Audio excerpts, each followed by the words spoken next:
Bien, entonces vamos a empezar con esto del estado de origen y aplicaciones, ¿no?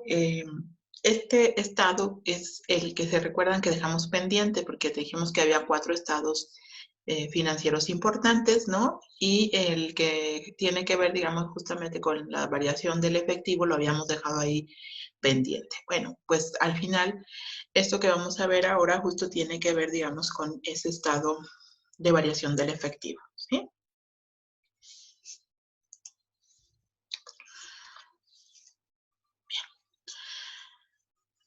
Vamos a ver aquí, digamos, cómo es esto de la clasificación que se da a los orígenes y las aplicaciones. Acuérdense que los orígenes, pues, no es otra cosa que justamente, digamos, las fuentes de donde se obtiene el efectivo. Y las aplicaciones, pues, es obviamente en qué se va a utilizar ese efectivo, ¿sí? Después vamos a ver cómo se elabora ese estado de cambios y la interpretación, digamos, de los resultados. Eso es importante porque al final de lo que se trata a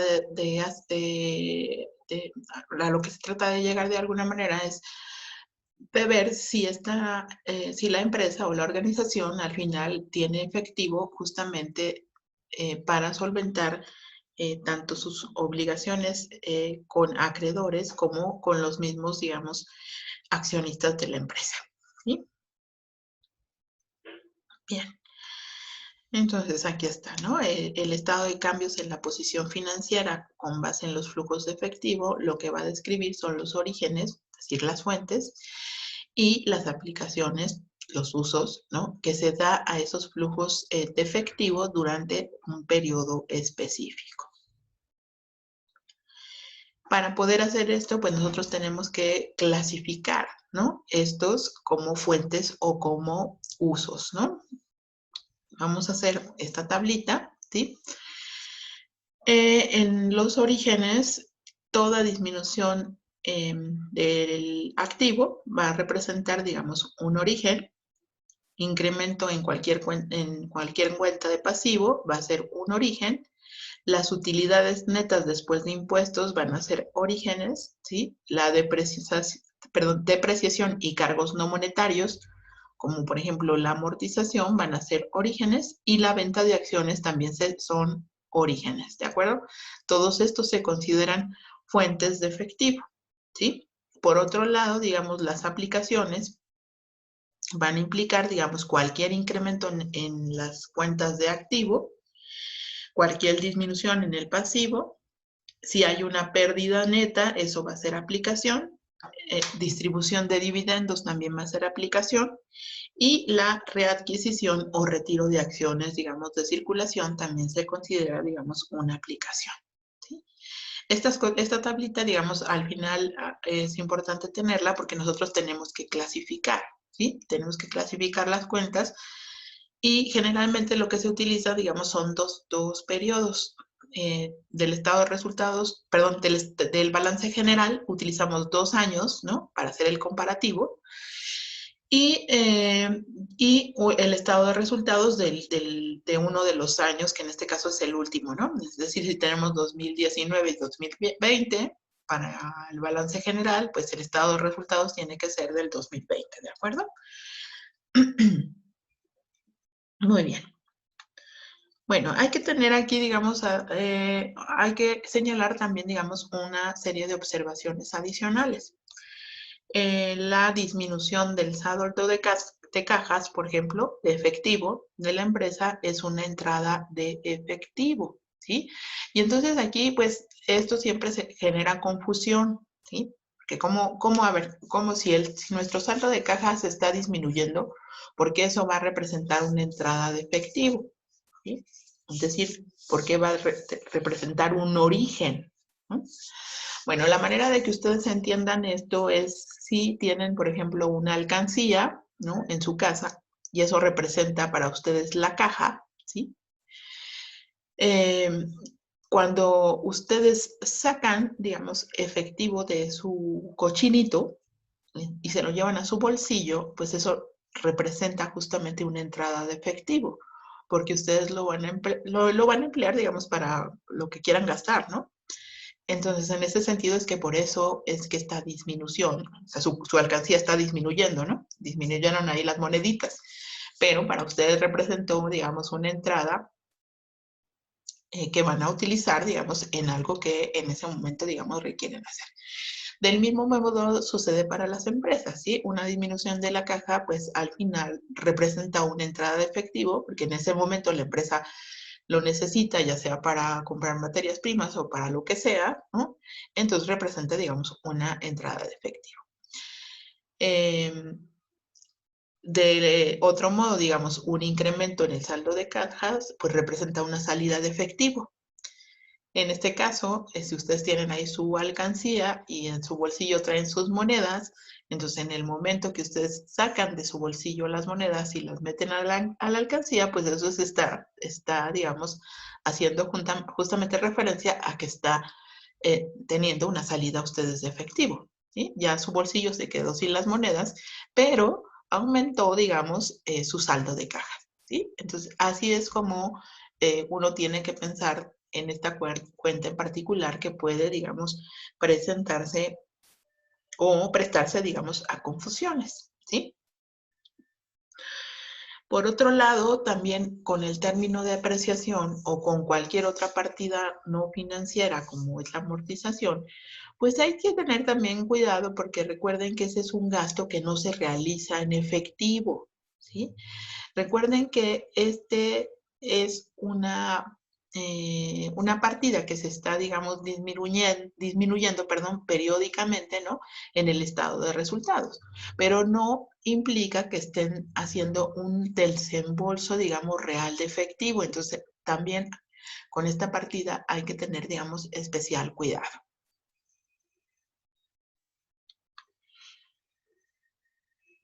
Y por último, digamos, también lo que hay que señalar es que los cambios en las ganancias retenidas no se incluyen en el estado de orígenes y aplicaciones, ¿sí? Ya ven que de repente en el balance general aparecen las ganancias retenidas o la utilidad retenida. Bueno, pues esa no debe de formar parte, digamos, de los orígenes y las aplicaciones. Y en esas son en las cosas en las que tenemos que tener especial cuidado, ¿no? Y especial, digamos, atención. Ahora, para elaborar, digamos, nuestro estado de cambios de efectivo, ¿no?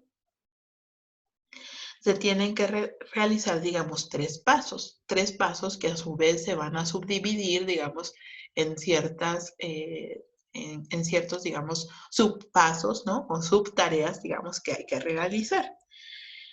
Bien, lo primero es elaborar el estado preliminar de orígenes y aplicaciones de los recursos. Segundo, hay que obtener, digamos, la información necesaria del estado de resultados. Y tercero, pues tenemos que hacer, digamos, una presentación correcta tanto de los pasos 1 como del paso 2, ¿no? Bien, ahora vamos a ver, digamos, cómo es que se subdividen, digamos, a su vez estos tres pasos o etapas, digamos, que hay que seguir, ¿no? Bien, en relación, digamos, con la primera etapa o con el primer paso, que es el de, el hacer el estado preliminar de los orígenes y aplicaciones, pues tenemos primero que calcular los cambios en el balance general, ¿sí? Es decir, como tenemos dos periodos, lo que vamos a hacer es simplemente las restas de las cuentas para ver si se incrementó o si disminuyó, ¿sí? Eso posteriormente nos va a servir para clasificar esos aumentos o disminuciones como orígenes o como aplicaciones, ¿sí? Después, una vez que hacemos la clasificación, si esa clasificación la hicimos de manera correcta, pues lo que vamos a tener al final es que la suma de todos los orígenes tiene que darnos exactamente igual a la suma de todas las aplicaciones, ¿sí? Si eso es así, pues al final quiere decir que hicimos, que elaboramos, digamos, bien o hicimos bien nuestra clasificación.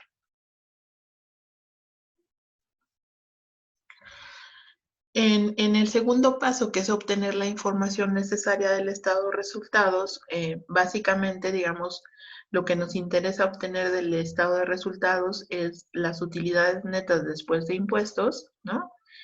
Y la depreciación más cualquier otro gasto que sea no monetario, ¿no? Esa es la información que se requiere del estado de resultados para ya después elaborar el estado de cambios de efectivo.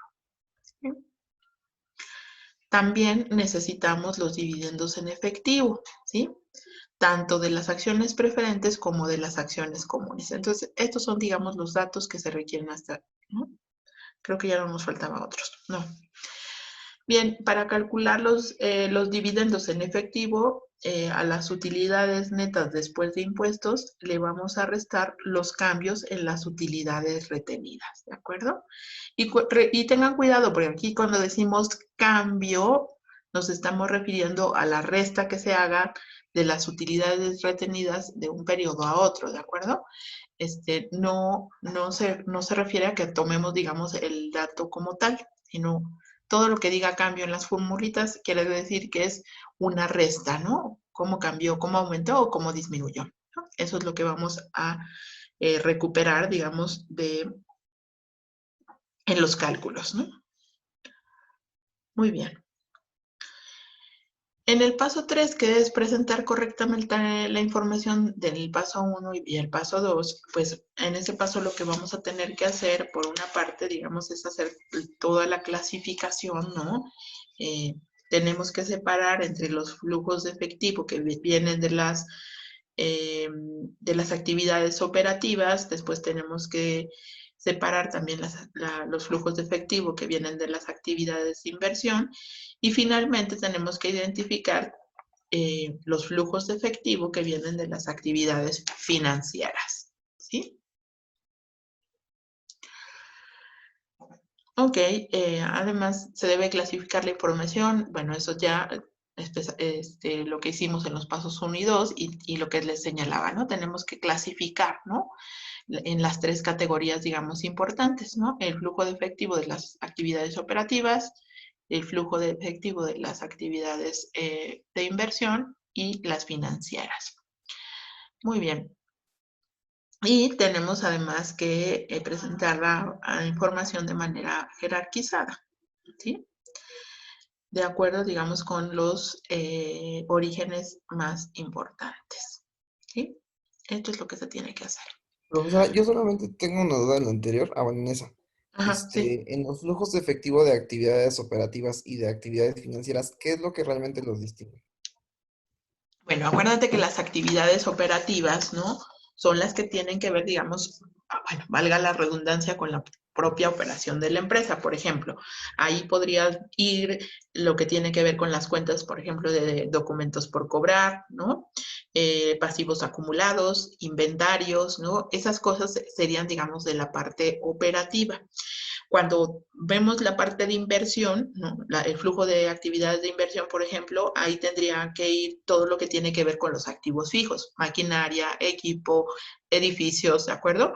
Y en las actividades financieras, tú lo que vas a tener, digamos, es todo lo que tiene que ver con la parte financiera, por ejemplo, documentos por pagar, ¿no? Deudas a largo plazo que contrae la empresa, cambios en el capital social, los dividendos distribuidos, ¿no? Estas cosas, digamos, son las que tienen que ver con la parte, digamos, financiera, ¿sí?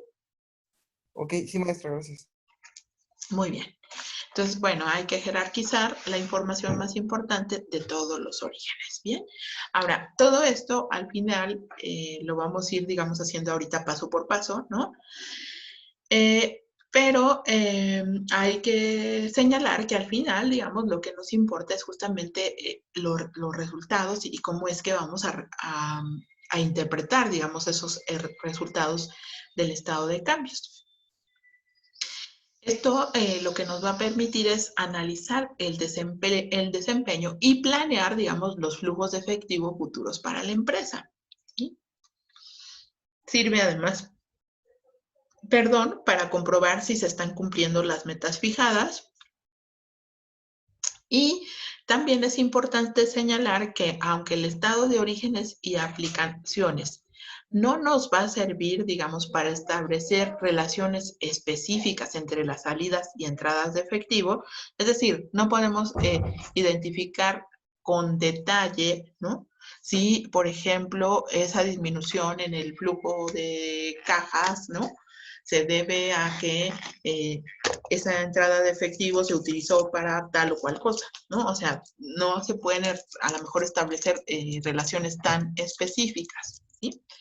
Pero sí sirve, digamos, para identificar, por ejemplo, ciertas deficiencias, ¿sí? Eso sí sirve. Por ejemplo, ¿sí? Aquí, si se observa cuando están realizando el estado de cambios, ¿no? Si se observa, por ejemplo, un aumento en los documentos por cobrar y en los inventarios, eso da como resultado un egreso importante del efectivo de cajas, ¿no? Ahora, ¿esto qué le podría estar indicando a la empresa? Pues lo que le podría estar indicando a la empresa es que tiene ciertos problemas, digamos, de crédito o de inventarios, ¿no? Entonces sirve, digamos, para identificar ese tipo de cosas, pero no sirve, digamos, para establecer relaciones directas entre las salidas y las entradas de efectivo, ¿sí?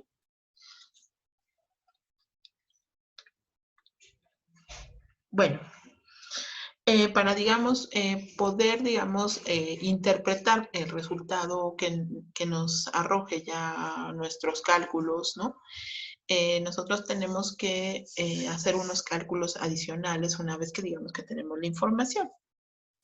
Uno de esos es, digamos, obtener la utilidad operativa neta después de impuestos, ¿no? Que representa, digamos, de alguna manera la ganancia de la empresa antes de intereses e impuestos, ¿no? Es lo mismo que hicimos hace rato, ¿no? La utilidad antes de intereses e impuestos, a esa es a la que nos estamos refiriendo, ¿no?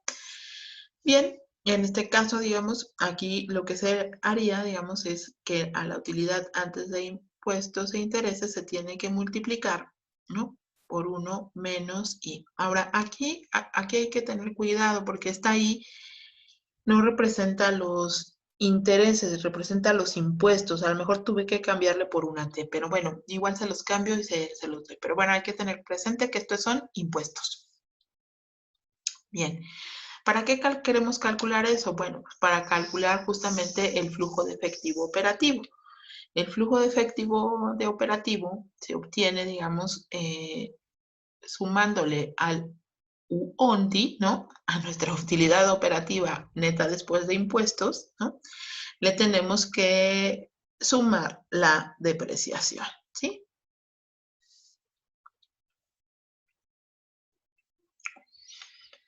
El flujo de efectivo de operativo nos va a servir para saber si la empresa está generando un flujo de efectivo positivo, ¿no? Si eso nos da, digamos, una cantidad, pues ya nos está indicando que efectivamente la empresa está generando, digamos, un flujo de efectivo positivo. Pero después de que tengamos identificado eso, tenemos que ver si queda un flujo de efectivo libre, ¿sí? Es decir, que no esté comprometido con nada. ¿Para qué sirve, digamos, este flujo de efectivo libre? Este es el monto del cual, digamos, la empresa va a disponer justamente, digamos, para hacer frente a lo que les decía, ¿no? Tanto a sus inversionistas, ¿no? Como a los acreedores. Después de que la empresa ya ha cubierto todas las necesidades operativas, han pagado todas las cosas que tienen que ver con los activos fijos netos, es decir, maquinaria, equipo, ¿no? Y además con los activos corrientes, pues entonces, una vez, digamos, cubierto eso, pues ya les va a quedar, digamos, un flujo libre de efectivo, ¿sí? El flujo libre de efectivo lo vamos a calcular el flujo de efectivo operativo se le resta, ¿no? La inversión en activos fijos netos y se le resta la inversión en activos corrientes netos, ¿sí? Bien, hay que señalar, ¿no? Que para calcular los activos, la inversión en activos fijos netos, tenemos que hacer la siguiente operación. tenemos que al cambio en activos fijos netos se le tiene que sumar la depreciación. Acuérdense que este cambio implica que estamos restando. ¿Cuáles son los activos fijos? Pues la maquinaria, los terrenos, ¿no? Entonces, lo que se hace justamente, digamos, es el cambio que está operando entre un año y otro de esos activos fijos netos más la depreciación, ¿de acuerdo? Y eso nos va a dar este indicador. Bueno, para el caso de los corrientes, ¿no? También se va a hacer el cambio en los activos corrientes más el cambio en las cuentas por cobrar más la deuda acumulada. Acuérdense que cambio siempre es la diferencia, ¿de acuerdo? Diferencia entre los dos periodos, ¿sí? Ahora, aquí cuando decimos activos corrientes, acuérdense que lo corriente y lo fijo, ¿no? En este caso, se refiere a los activos circulantes y no circulantes. Si son corrientes, pues son circulantes, ¿de acuerdo? Entonces aquí está diciendo el cambio en el activo circulante más el cambio en estas cuentas, ¿de acuerdo? Tengan cuidado, digamos, con eso. De todas maneras, ahorita se va a entender, digamos, con la parte de la aplicación que vamos a hacer, ¿sí? Entonces, no tengan, digamos, problema con estas cosas. Pero bueno, habría que señalarlo, ¿no? Para eso es que estamos haciendo todos estos cálculos. Al final queremos ver si nuestra organización o la empresa o lo que se esté evaluando tiene, digamos, un flujo libre de efectivo justo, digamos, para hacer frente a sus inversionistas, a sus acreedores, ¿de acuerdo? Eso es la parte importante. Muy bien. Hasta acá, no sé si alguien quiera preguntar algo. Profesora, ¿qué había mencionado que surge con lo de los cambios de activos corrientes? ¿Qué es el cambio de